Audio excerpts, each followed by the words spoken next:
அனைத்து நேயர்களுக்கும் எங்களுடைய உளங்கனிந்த தீபாவளி நல்வாழ்த்துக்களை தெரிவித்துக் கொள்கிறோம். நவம்பர் மாதம் 2ஆம் தேதி, ஐப்பசி மாதம் 16ஆம் தேதி, இன்று மிட்நைட் சொல்லுவாங்க, நடு இரவு, அதாவது 1 மணி, அது மாதிரியான ஒரு காலகட்டத்திலேருந்து வருகிறது தீபாவளி. இந்த தீபாவளி வரக்கூடிய நாள் என்பது வந்து சதுர்தசி தினத்தில் இந்த தீபாவளி நாள் கொண்டாடப்படுகிறது. இந்த தீபாவளியுடைய சிறப்புகளை பார்க்கும் பொழுது, இந்த தீபாவளி என்பது விடுவதற்கு முன், அதாவது சூரிய உதயத்திற்கு முன்னால் இந்த பூலோகம் எங்கும் கங்கை நிறைந்திருக்கிறாள் இந்த புண்ணிய தினத்தில் என்று பொருள். அதனால் அன்றைய இரவில் வந்து, அதாவது சூரிய உதயம் வரைக்கும் நீங்கள் எடுக்கக்கூடிய தண்ணீர் எல்லாத்துலேயும் கங்கையின் தன்மை நிறைந்திருக்கிறது அப்படிங்கிறத முதல்ல சொல்லப்பட்ட ஒரு விஷயம். அதனால தான் பார்த்தீங்கன்னா அந்த பழங்காலத்து இவங்கெல்லாம் பார்த்தீங்கன்னா கொஞ்சம் வயசானவங்களாம் கங்கா ஸ்நானம் ஆச்சா அப்படின்னு கேட்பாங்க. இந்த தீபாவளியை பற்றி இன்னும் ஒரு முக்கியமான ஒரு விஷயம் என்ன அப்படின்னா, இது வந்து இந்துக்களுக்கு ரொம்ப ரொம்ப ஒரு முக்கியமான பண்டிகை, நீங்கள் அறிவீர்கள். இதுக்கு பலவிதமான கதைகள் உண்டு, அதை பற்றியெல்லாம் பார்க்கலாம். இதில் முக்கியமாக சொல்லப்படக்கூடிய ஒரு விஷயம் என்ன அப்படின்னு சொன்னால், இந்த வழக்கமாக உங்களுக்கெல்லாம் தெரிஞ்சது என்னென்னா, இந்த இரவில் வந்து நரகாசுரனை வதம் செய்தது அப்படிங்கிறது ஒரு எல்லாரும் சொல்லப்பட்ட ஒரு விஷயம். அதாவது அவனுடைய வரம் என்னென்னா, என்னுடைய தாயாரை தவிர யாரும் என்னை கொல்ல முடியாது அப்படின்ட்டு. ஏன்னா தாயார் எப்படியும் பையனை கொல்ல மாட்டாங்கன்னு சொல்லிட்டு. ஆனால் அந்த பூமாதேவி பாமாவாக பிறக்கிறாள். கிருஷ்ணர் தன் மனைவி பாமாவுடன் அந்த போருக்கு வருகிறார். அப்போ வந்து பார்த்தா அவனும் சரியாக போர் புரிகிறான். ஆனால் விதிப்படி கிருஷ்ணனால் அவனை கொல்ல முடியாது என்பது விதி. அதனால் அதுக்கு கட்டுப்பட்டு ஏதோ ஒரு அம்பு படும் பொழுது அவர் மயங்கியது போல் விழுந்து விடுகிறார். உடனே வேகுண்ட பாமா ஒரு அஸ்திரத்தை எடுத்து விடும் பொழுது அது அவனை துளைத்து அவனுடைய விதி முடிகிறது. அப்பொழுது தான் அந்த பழைய ஜென்ம இது தெரியறது. தாம் பூமாதேவி தான் இப்படி பிறப்பெடுத்திருக்கிறாள் அப்படிங்கிறது தெரியறது. அவனுக்கும் தெரியறது, சரி என் தாயினால் என்னுடைய முடிவு தாய் தான் ஏற்படுத்த முடியும், அதனால் தாய் என்னுடைய முடிவை ஏற்படுத்தினான்னு சொல்லி சந்தோஷமாக போகிறான். அப்போ சொல்கிறான், இது எனக்கு மிகப்பெரிய புண்ணியம், நான் எவ்வளோ தவறுகள்லாம் செஞ்சுட்டேன், இருந்தாலும் இந்த மோட்ச பதவி எனக்கு தருகிறீர்கள், இது எனக்கு கிடைத்த மிகப்பெரிய புண்ணியம். இந்த நாளை வந்து எல்லாரும் வந்து ஒரு ஒளிமிக்க ஒரு நாளாக, அதாவது இந்த உலகமே ஒளி பெறட்டும் அப்படின்னு சொல்லி இதை வந்து அற்புதமாக கொண்டாட வேண்டும் என்ற தன்னுடைய வரத்தை கேட்டு அவன் உயிர் பெறுகிறது. அது தீபாவளியாக கொண்டாடப்படுகிறது என்பது ஒரு ஒரு ஒரு இதில் சொல்லப்பட்ட விஷயம். இந்த தீபாவளியை பற்றி இன்னும் மேற்கொண்டு சில விஷயங்கள் வருது. இதை வட இந்தியர்கள் வந்து தான்த்ரேஸ் அப்படின்னு சொல்லுவாங்க. தான்த்ரேஸ் அப்படின்னு சொன்னால் என்னன்னா, தன் என்றால் தனம், தனம் வரக்கூடிய தினம் என்ற பொருள். அதாவது இந்த நாளில் வந்து வெள்ளை வஸ்திரங்கள், வெள்ளை துணிகள் இதெல்லாம் விசேஷம். அதே மாதிரி மெட்டலில் வெள்ளையாக இருக்கிறது அப்படின்னு பார்த்தீங்கன்னா வெள்ளி. ஸோ அந்த வெள்ளி சம்மந்தப்பட்ட விஷயங்களை வாங்குவது ரொம்ப விசேஷம். சில நேரங்களில் உங்களுக்கு அதோடைய செல்வ செழிப்பை காண்பிக்க தங்கத்திலும் சொர்ணத்தையும் வாங்கலாம். ஸோ சொர்ணமாகட்டும் அல்லது வெள்ளியாகட்டும், இது போல் ஒரு விஷயங்களெல்லாம் வாங்குவதில் ரொம்ப ரொம்ப நன்மைகளை தரும். ஒரு வெள்ளி குத்து விளக்கு வாங்கிறது அதெல்லாம் ரொம்ப விசேஷம். அதையெல்லாம் செய்வதற்கு மிக உகந்த தினம். இதை வந்து வட இந்தியர்கள் மிக சிறப்பாக கொண்டாடுவார்கள். லக்ஷ்மி அன்று வீட்டிற்கு விஜயம் செய்வதாக ஐதீகம். அதனால் பார்த்தீங்கன்னா எப்படி கிருஷ்ணனுக்கு கால் போடுவதோ அதுபோல் ரங்கோலியில் போட்டு அழகாக போட்டு லக்ஷ்மி யந்திரங்களில் லக்ஷ்மியுடைய ஒரு உருவம் இல்லை லக்ஷ்மியுடைய பாதங்கள் இதையெல்லாம் உள்ளே போடுவாங்க. போட்டு லக்ஷ்மி அன்று வருவதாக ஐதீகம். அப்போ லக்ஷ்மி வரும் பொழுது அவளுக்கு வந்து வகை வகையான இனிப்பு பண்டங்கள், அப்புறம் அந்த லக்ஷ்மிக்கு பிடித்த சமாச்சாரங்கள்லாம் என்னவாக இருக்குன்னா, ஒரு ஒரு நல்ல நறுமணம், சுத்தமான ஒரு இடம், அப்புறம் வந்து 100% வந்து வெஜிடேரியன். அன்றைக்கி வந்து எந்த விதமான ஒரு நான் வெஜிடேரியன் ஐட்டமும் உள்ளே வரக்கூடாது. அதே மாதிரி லக்ஷ்மிக்கு மிக பிடித்தது இனிமையான பேச்சுக்கள், சத்தம் இல்லாமல் பேசக்கூடியது, இனிமையாக பேசக்கூடியது. லக்ஷ்மியை புகழ்ந்து ஸ்லோகங்கள், பாட்டுக்கள் இவை எல்லாமே இசைக்கப்படும். இதெல்லாம் யார் வேணால் செய்யலாம்.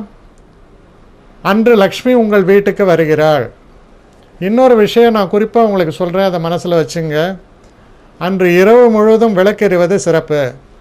அதனால் சாயங்காலம் விளக்கில் வந்து கொஞ்சம் பெரிய விளக்கை வச்சு இரவு முழுவதும் விளக்கேற்றி ஏர்லி மார்னிங் நீங்கள் தீபாவளி கொண்டாடுவீங்க. அது ரொம்ப ஒரு சிறப்பை தரும்.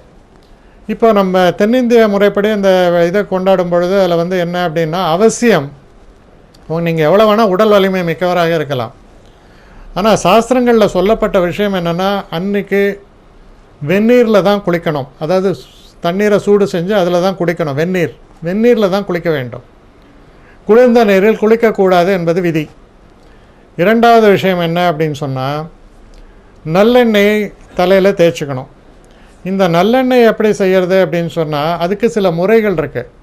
இந்த நல்லெண்ணெயில் ஒரு சிம்டா வந்து நீங்கள் மஞ்சப்பொடி, அப்புறம் வெற்றிலை காம்புகள், அப்புறம் வந்து மிளகு, இதையெல்லாம் போட்டு அந்த மிளகு லேசாக வெடிக்கிற பதத்துக்கு வந்த உடனே அந்த எண்ணெயை எடுத்து வச்சு வீட்டில் இருக்கக்கூடிய மூத்தவர்கள், இப்போ பாட்டி இருக்காங்க அப்படின்னு சொன்னால் அவங்க வந்து எல்லாருக்கும், இளையவர்களுக்கெல்லாம் அவங்க வந்து எண்ணெயை வச்சு விடணும். அதுக்கப்புறம் நீங்கள் எண்ணெயை தேய்ச்சிங்க. எல்லாரும் அவசியம் உடம்பு முழுக்க எண்ணெய் தேய்த்து குளிக்காவிட்டாலும் தலையில் எண்ணெய் வைத்து அப்புறம் சீக்காய் வைத்து குளிக்க வேண்டும் என்பது ஒரு இது. ஏன்னா லக்ஷ்மி கடாட்சம் பெருகுவதற்கான ஒரு வழிமுறைகள். அதே மாதிரி உங்களுக்கு இப்போ சில நேரங்களில் பார்த்தீங்கன்னா எல்லோரும் சந்தோஷமாக தான் இருப்பாங்க. ஆனால் சில வருத்தங்கள் சில பேருக்கு ஏற்பட்டிருக்கலாம். அன்றைக்கின்னு பார்த்து முந்தின நாள் வந்து ஹஸ்பண்டோட சண்டை போட்டிருக்கலாம், தம்பியோட சண்டை போட்டிருக்கலாம். நான் புதுசு போட்டுக்க மாட்டேன் அப்படியெல்லாம் சொல்லவே கூடாது. தீபாவளிக்கு வந்து அவசியம் சூரிய உதயத்திற்கு முன்னால் குளித்து புத்தாடை, அது வந்து உயர்ந்த ஆடையாக இருக்கலாம், இல்லை ஒரு சீப்பான ஒரு ட்ரெஸ்ஸாக கூட இருக்கலாம், அதை பற்றி கவலையே இல்லை. ஆனால் புத்தாடை என்பது அணிவது ரொம்ப ரொம்ப முக்கியம். அப்படி செய்யும் பொழுது லக்ஷ்மி கடாட்சம் பரிபூர்ணமாக உங்களுக்கு ஏற்படுகிறது. அதுபோக நீங்கள் வந்து லக்ஷ்மிக்காக சில பூஜைகள்லாம் அன்று காலை தொடங்கி செய்வது அப்படிங்கிறது ரொம்ப ரொம்ப விசேஷம். இப்போது அந்த நாள் சாயங்காலம் தான் வந்து பார்த்திங்கன்னா பெரும்பாலும் வந்து அமாவாசை கோயின்சைட் ஆகும். ஆனால் இந்த வாட்டி கொஞ்சம் லேட்டாக தான் அமாவாசை வருது. இப்போது இதில் இன்னொரு விஷயம் நீங்கள் பார்க்கலாம். அதாவது என்னென்னா, நார்த் இண்டியன்ஸ் எல்லாம் இதில் தான் ரொம்ப பிரமாதமாக செலிப்ரேட் பண்ணுவாங்க. அது வந்து தவறே இல்லை, நீங்களும் செலிப்ரேட் பண்ணலாம். கட்டுக்கட்டாக நோட்டு வைப்பாங்க. அப்புறம் வந்து பார்த்திங்கன்னா பிரமாதமாக ரொம்ப அலங்காரங்கள்லாம் செஞ்சு பூஜைகள்லாம் செஞ்சு ஒவ்வொருத்தரும் ஆர்த்தி காமிச்சு ரொம்ப ஒரு சுபிட்சமாக இருக்கும். வந்தவர்களுக்கெல்லாம் வந்து ஸ்வீட்ஸை கொடுத்து அதுக்கப்புறம் எல்லாம் முடிஞ்ச அப்புறம் மிட் நைட்டில் பட்டாசு வெடிக்க ஆரம்பிப்பாங்க. அதனால் இந்த பட்டாசு எதுக்கு வெடிக்கிறது அப்படின்னா, நம்மளுடைய சந்தோஷத்தை வெளிப்படுத்துவதற்காக, நம்ம காதை செவிடாக்குவதற்காக இல்லை. அதனால் அதுலேயும் ஒரு லிமிட்டேஷன் வச்சுங்க, ரொம்ப நல்லது. ஏன்னா நம்ம சந்தோஷத்தை நாம் பகவானுக்கு வெளிப்படுத்திக்கிறோம். அதுதான், அடுத்தவனுடைய காதை செவிடாக்கிறதுக்கு இல்லை. அதனால் சத்தம் இல்லாமல் ரொம்ப பெரிய சத்தத்தோடு கொண்டாட வேண்டாம். ஆனால் அவசியம் அந்த தீபாவளியை வந்து மகிழ்ச்சியோடு ஒவ்வொருத்தரும் கொண்டாட வேண்டும். தெரிந்தவங்களெல்லாம் விஷ் பண்ணுங்க. ரொம்ப ஒரு அன்பும் சந்தோஷமும் இருக்கும் இடத்தில் தான் லக்ஷ்மி வாசம் செய்கிறாள். அதனால் அந்த லக்ஷ்மியை வரவேற்கும் தினம். இவ்வளவு நாள் உங்களுக்கு இருந்த அந்த பண தொல்லைகள், பண கஷ்டங்கள் எல்லாம் இன்று முதல் நீங்கியது என்பதை உறுதியாக நம்புங்கள், அது நடக்கும். அப்படிப்பட்ட ஒரு அற்புதமான தினம்தான் இந்த தீபாவளி தினம். இதில் இன்னொரு இது வந்து என்னன்னா, கேதார கௌரி விரதம்னு சொல்லுவாங்க. அது வந்து புரட்டாசி தசமியில் தொடங்கி 21 நாட்கள் விரதம் இருந்து தீபாவளி அன்று அதை நிறைவு செய்வார்கள். அது நம்ம தமிழ்நாட்டில் அப்புறம் ஆந்திராலெலாம் செய்யக்கூடியது வந்து கேதார கௌரி விரதம்.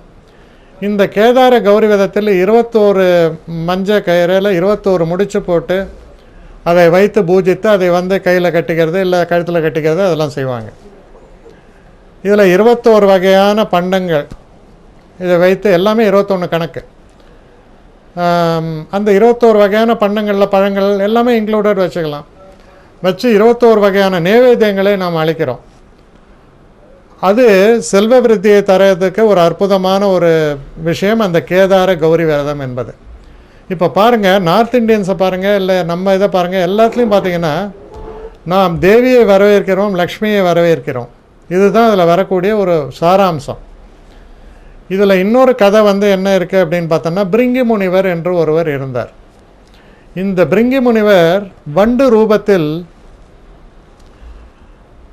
சிவபெருமானை மட்டும் வலம் வந்து வணங்குவது வழக்கம். இப்படி அவர் பண்ணுறதை வந்து பார்வதி தேவியாருக்கு ரொம்ப மன வருத்தம் ஏற்பட்டது. என்னையும் ஏன் சேர்த்து அவர் வணங்க மாட்டேங்கிறார் அப்படின்னு. அப்போ சிவன் சொன்னார், இது என் பக்தனுடைய நிலை, நான் என்ன சொல்வதற்கு இருக்கிறது அப்படின்னோடனே பார்வதி கோபம் வந்துடுறது. சக்தியான நான் அவனை விட்டு விலகுகிறேன்னு சொன்னோடனே அவருடைய சக்தி போயிடுறது. அப்போது சிவபெருமானை வேண்டின உடனே சிவபெருமான் என்ன செய்கிறார், ஒரு ஊன்றுகோலை தருகிறார். அந்த ஊன்றுகோலை வைத்து அவர் திரும்ப வலம் வந்து வணங்குகிறார். அப்போது சக்தி கோபம் வருது, இது எப்படி பண்ணணும், இப்போ நான் அதை அலோவ் பண்ண மாட்டேன் அப்படின்னு சொல்லி சிவனோட இது பண்ணும்போது சிவன் சொல்கிறார், இல்லை நீ கோபப்படாதே, என் உடலில் பாதியை உனக்கு நான் தந்து விடுகிறேன். அப்போ அவர் என்ன பண்ணுவார், 2 பேரையும் சேர்த்து தானே செய்யணும் சொல்லி கொடுக்குறாராம். அதுதான் அர்த்தநாரீஸ்வரர் வடிவம். இந்த அர்த்தநாரீஸ்வரர் வடிவம் வந்து ஏற்பட்ட தினம், அந்த பிரிங்கி முனிவர் சிவனையும் சக்தியும் சேர்த்து வழிபட்ட தினம், இது எல்லாமே இந்த தீபாவளி தினம்தான் என்று சொல்லப்படுகிறது. அதே மாதிரி ராமாயணத்தை பற்றி பார்க்கும் பொழுது ராமர் வெற்றுவாகை சூடிய தினம் விஜயதசமி தினம். அதுக்கப்புறம் அவர் வந்து ஊருக்கு வந்து சேர்றதுக்கு ஒரு 20 நாள் ஆறுது. அவர் பட்டாபிஷேகம் செய்து கொள்கிறார். தன்னுடைய நாட்டிற்கு வந்து பட்டாபிஷேகம் செய்தது இந்த தீபாவளி தினம் என்று சொல்லப்படுகிறது. அதனால் அவ்வளவு சிறப்பான தினம். இதில் இன்னொரு முக்கியமான விஷயம் நீங்கள் பார்த்தீங்கன்னா, ஏர்லி மார்னிங், அதாவது பிரம்ம முகூர்த்தம். பல பேர் பிரம்ம முகூர்த்தத்தை பார்த்ததே இல்லை. இந்த பிரம்ம முகூர்த்தம் என்பது 3 மணிக்கு தொடங்கி 6 மணி வரைக்கும் அந்த பிரம்ம முகூர்த்தம் சொல்லலாம். இந்த காலகட்டத்தை தான் எழுந்து நீங்கள் குளிச்சு எல்லாம் பண்ணும்பொழுது அன்றைய தினம் சப்த ரிஷிகளினுடைய ஆசிகளையும் நீங்கள் பெறுகிறீர்கள், தேவர்களுடைய ஆசீர்வாதத்தையும் பெறுகிறீர்கள் அந்த பிரம்ம முகூர்த்தத்தில். அதனால் பல்வேறு விதங்கள்லையும் உங்களை சிறப்புகளை எல்லாம் அறியாதவர்களுக்கு கூட தந்தருளக்கூடிய ஒரு அற்புதமான தினமாக விளங்குவதால் தயவு செய்து இந்த தினத்தில் சூரிய உதயத்திற்கு முன்னால் குளித்து புத்தாடை உடுத்தி உங்கள் நாளை தொடங்க வேண்டும் என்று உங்களை கேட்டுக்கொண்டு நாளைய பலன்களை இப்பொழுது நாம் தொடர்ந்து பார்க்கலாம். நாளைய கிரக நிலவரங்கள்: மேஷத்தில் கேது, மிதுனத்தில் குரு, சிம்மத்தில் செவ்வாய், துலாத்தில் சனி, ராகு, புதன், சூரியன் மற்றும் சந்திரன், தனுசில் சுக்கிரன். நாளை சித்திரை நட்சத்திரம், சதுர்தசி திதியாக வருகிறது. இப்பொழுது 12 ராசிகளுக்கான பலன்களை நாம் தொடர்ந்து பார்க்கலாம். அதாவது 2ஆம் தேதி சனிக்கிழமைக்கான பலன்கள்.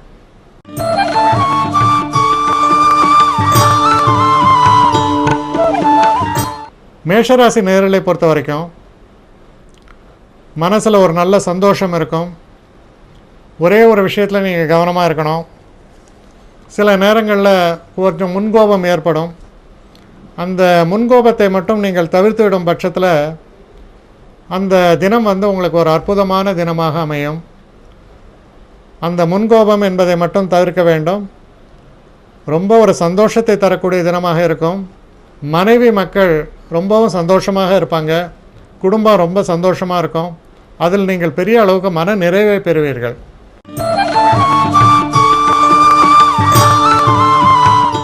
ரிஷபராசி நேயர்களை பொறுத்த வரைக்கும் சில பிரச்சனைகள், தொடர்ந்து இருக்கக்கூடிய சில பிரச்சனைகள்லேருந்து விடுதலை ஏற்படும். இதனால் மனசில் பெரிய ஒரு சந்தோஷமும் திருப்தியும் வரக்கூடிய ஒரு தினமாக அமைகிறது. சிறு பிரயாணங்களை நீங்கள் மேற்கொள்ள வேண்டி வரலாம். சில நேரங்களில் நல்ல க்ஷேத்திரங்களுக்கெல்லாம் போயிட்டு வரதுக்கான ஒரு வாய்ப்புகள் ஏற்படும். அயல் நாட்டிலேருந்து நல்ல செய்திகள் வந்து சேரும். நண்பர் குழாம்லேருந்து நல்ல ஒரு வாழ்த்துக்களும் ஒரு சந்தோஷங்களையும் பரிமாறிக்கொள்ளக்கூடிய ஒரு நல்ல அற்புத தினமாக அமைகிறது.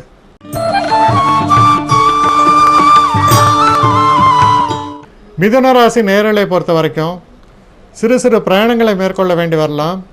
சில நேரங்களில் சில நல்ல ஒரு கோயில்கள்லாம் போய் தரிசனம் பண்ணக்கூடிய ஒரு தன்மை, சில பெரியவர்கள்ட்ட வந்து ஆசீர்வாதம் பெறக்கூடிய சில நல்ல விஷயங்கள், இதையெல்லாம் நடத்தக்கூடிய ஒரு அற்புதமான தினமாக நாளைய தினம் உங்களுக்கு விளங்குகிறது. சந்தோஷத்தை தரக்கூடிய தினம்.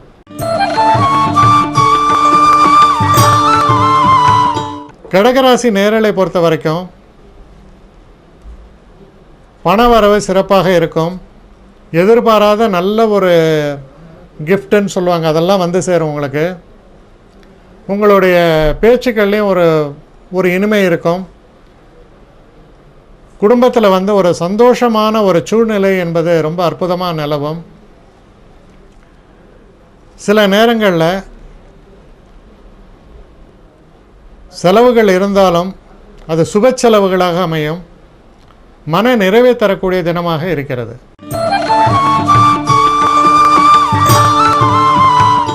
சிம்மராசி நேயர்களை பொறுத்த வரைக்கும் பல வாழ்த்து பரிமாற்றங்கள்,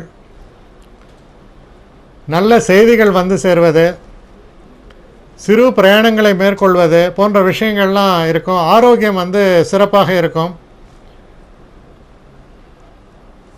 மன சந்தோஷத்தை தரும். சில நேரங்களில் சில முக்கியமான விஷயங்களை பற்றிய ஒரு ஆலோசனைகளை செய்வீர்கள். சில புதிய முடிவுகளை எடுப்பீர்கள். குடும்பத்திலையும் ஒரு சந்தோஷம் நிலவக்கூடிய ஒரு அற்புதமான தினமாக அமைகிறது.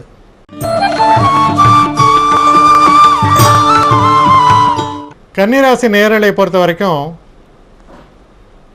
பல அற்புதங்கள் நிகழக்கூடிய தினம். அதாவது ரொம்ப நாளாக பார்க்காத நண்பர் ஒருவர் வருவார்.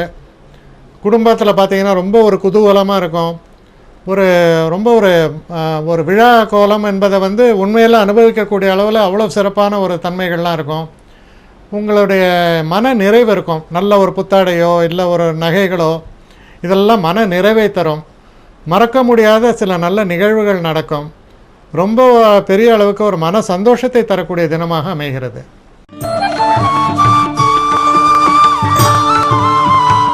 துலாம் ராசி நேயர்களை பொறுத்த வரைக்கும் நல்ல ஆரோக்கியம் இருக்கும். மனசில் வந்து ஒரு நிம்மதியும் ஒரு தனித்தன்மையும் இருக்கும்.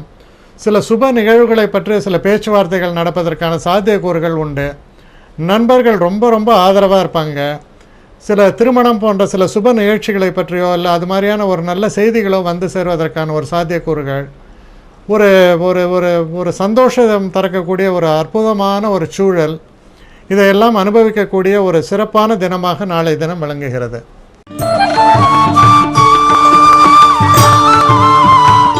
விருச்சிக ராசி நேயர்களை பொறுத்த வரைக்கும் கொஞ்சம் தாராளமாக செலவு பண்ணுவீங்க. சில நேரங்களில் வந்து கொஞ்சம் தொலைதூர பிரயாணத்தை கூட நீங்கள் மேற்கொள்வீங்க. சில நேரங்களில் வந்து வண்டி வாகனங்கள் இந்த மாதிரி புதுசாக ஏதாவது வாங்கணும் அப்படிங்கிற ஒரு முனைப்பில் ஈடுபடுவீங்க. உங்களை சுற்றி இருக்கிறவர்களெல்லாம் நீங்கள் ரொம்ப மகிழ்விப்பீங்க. உங்களுக்கு நல்ல ஒரு கிஃப்டெல்லாம் வாங்கி தருவீங்க. உங்களுடைய அந்த வருகையே வந்து மற்றவர்களுக்கெல்லாம் சந்தோஷத்தை தரக்கூடிய அளவில் ரொம்பவும் சிறப்பாக அமையும். ஒரு அற்புதமான மறக்க முடியாத ஆனால் செலவுகள் அதிகமாக செய்யக்கூடிய ஒரு தினமாக நாளை தினம் விளங்குகிறது.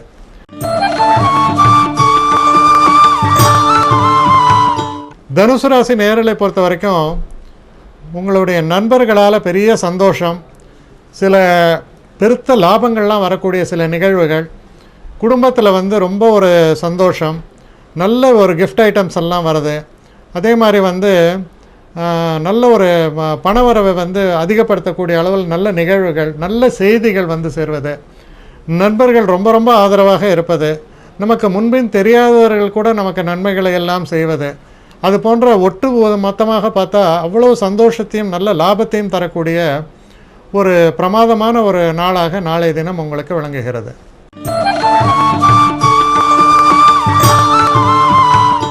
மகர ராசி நேயர்களை பொறுத்தவரையில் தொழில் சம்பந்தப்பட்ட விஷயங்களில் இவ்வளோ நாள் நீங்கள் ஆற்றிய பணிக்கு ரொம்ப ஒரு பெரிய புகழ். உங்கள் கூட வேலை செஞ்சவங்கள்லாம் உங்களை வந்து ரொம்ப பாராட்டுறது, அதே மாதிரி உங்களுக்கு வந்து சில கூடுதல் பொறுப்புகள் அளிக்கப்படுறது, அப்புறம் வந்து உங்களுடைய நிலைமை வந்து மாறுவது, இது போன்ற பல நன்மைகளை எல்லாம் தரக்கூடிய தினம். சில நேரங்களில் வந்து வேறு வேலை நீங்கள் மாறணும்னு நினச்சா அதுக்கு நீங்கள் அப்ளை பண்ணுறதுக்கெல்லாம் ரொம்ப நல்ல நாள். அதுக்கு வந்து உங்களுக்கான நல்ல ஒரு செய்திகள் வந்து சேரும். அதுக்கான நிகழ்வுகள்லாம் உங்களுக்கு சாதகமாக இருக்கும். ரொம்ப ஒரு சிறப்புகளை தரக்கூடிய ஒரு நல்ல தினமாக விளங்குகிறது.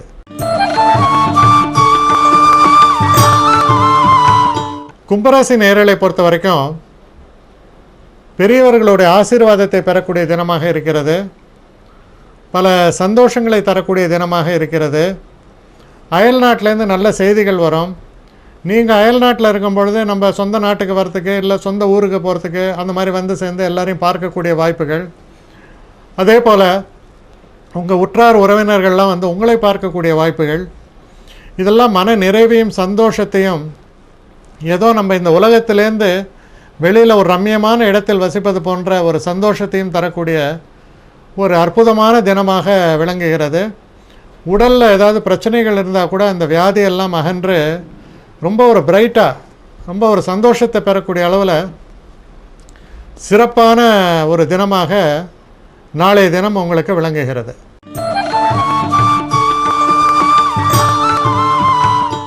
மீனராசி நேயர்களை பொறுத்த வரைக்கும் உங்களுக்கு ஒரு சந்திராஷ்டம தினமாகத்தான் விளங்குகிறது. ஆனால் அந்த சந்திராஷ்டமம் பார்த்திங்கன்னா பல கிரகங்களுடைய கூட்டு சேர்க்கையால் இந்த சந்திராஷ்டமமே வந்து ஒரு பெரிய அளவுக்கு உங்களை பாதிக்காது. மாறாக ரொம்ப ஒரு பெரிய சந்தோஷத்தை தரும். உங்களுடைய தனித்தன்மையும் கடுமையான உழைப்பையும் ஒவ்வொருத்தரும் மெச்சுவாங்க. அதே மாதிரி இன்றைக்கும் பார்த்திங்கன்னா உங்கள் உழைப்பு அதிகமாக இருக்கும்.